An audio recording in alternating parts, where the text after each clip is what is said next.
Hello बच्चों। Question में दिया गया है body of mass 100 gram is attached to the spring of force constant 10 Newton per meter. The body is lifted until the spring is in its unstressed length and then object is released.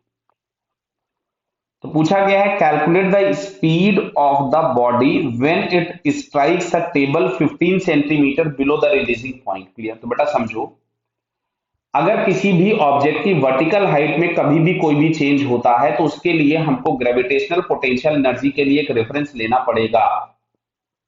Reference आप कहीं भी ले सकते हो, लेकिन मैं आपको suggest करूंगा कि या तो रेफरेंस आप ऑब्जेक्ट की इनिशियल पोजीशन पे लो या फाइनल पोजीशन पे लो। कैलकुलेशन करना आसान हो जाता है। फॉर एग्जांपल मान लो ये दिया गया है आपको ऐसा, ये स्प्रिंग है जहां से हम लोग ब्लॉक को छोड़ रहे हैं, अभी स्प्रिंग अनस्ट्रेस्ड लेंथ पे, और ये है साहब टेबल जो कि यहां से 15 सेंटीमीटर नीचे है, मतलब इतना मीटर नीचे है। चलेगा क्या? बराबर है। तो हम लोग चलो यहीं पे रेफरेंस ले लेते हैं, इसी पोजीशन पे। आप रेफरेंस यहां भी ले सकते थे, आपको कोई मना नहीं करता है। आप रेफरेंस अपने घर पे भी ले सकते थे, कोई मना नहीं करता है, लेकिन कैलकुलेशन लेंदी हो जाएंगे। तो या तो रेफरेंस आप लीजिए ऑब्जेक्ट की इनिशियल पोजीशन पे या ऑब्जेक्ट की फाइनल पोजीशन पे, ये सबसे बढ़िया पॉइंट होते हैं। अब यहां से हमारे पास सारे के सारे फोर्सेस कंजर्वेटिव हैं, तो total energy initial is equal to total energy final, means law of conservation of energy हम यूज करने वाले हैं। तो टोटल एनर्जी के नाम पे kinetic energy zero, potential energy के नाम पे एक mgh, half k x square है नहीं, बिकॉज बोला हुआ है कि स्प्रिंग अनस्ट्रेस्ड हो जाती है। बराबर। टोटल एनर्जी फाइनल के नाम पे स्प्रिंग में एक एनर्जी होगी, प्लस ऑब्जेक्ट भाग रहा होगा, उसकी एक काइनेटिक एनर्जी होगी। तो यहां से हम लोग लिख देते हैं half k x square. Clear है? अच्छा, समझ में आ रहा है कि ये x बराबर यही वाला h होगा, क्योंकि आपसे बोला है जस्ट बिफोर स्ट्राइकिंग। क्लियर? तो इसमें हम लोग वैल्यूज पुट कर देते हैं। क्लियर है? तो चलो पहले एक काम करते हैं, 2 से मल्टीप्लाई कर दिया तो 2mgh is equals to mv square plus half k h square.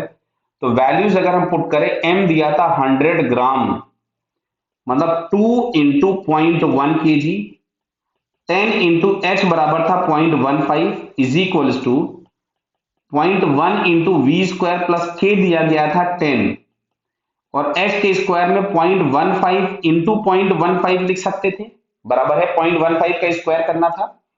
तो इसमें से हम लोग पहले कुछ कुछ चीजें हटा देते हैं। यहां पे हम लोग मल्टीप्लाइड बाई 10 कर देते हैं, मैंने पॉइंट हटाया, और इसमें से ये वाला पॉइंट हटा देते हैं। क्लियर हो रहा है बताइए?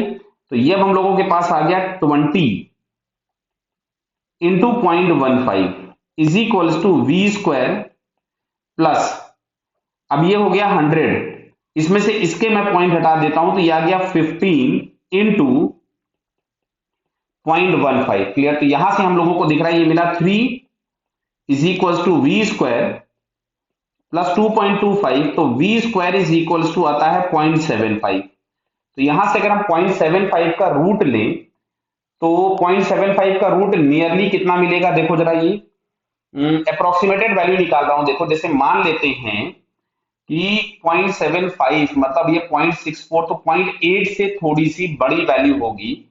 तो 0.8 से थोड़ा सा बड़ा वैल्यू अगर हम लोग देखें तो नियरेस्ट आंसर आपको ये बी दिख रहा है। तो इसको सॉल्व करोगे तो शायद हो सकता है कि आपको यही आंसर मिले। क्लियर?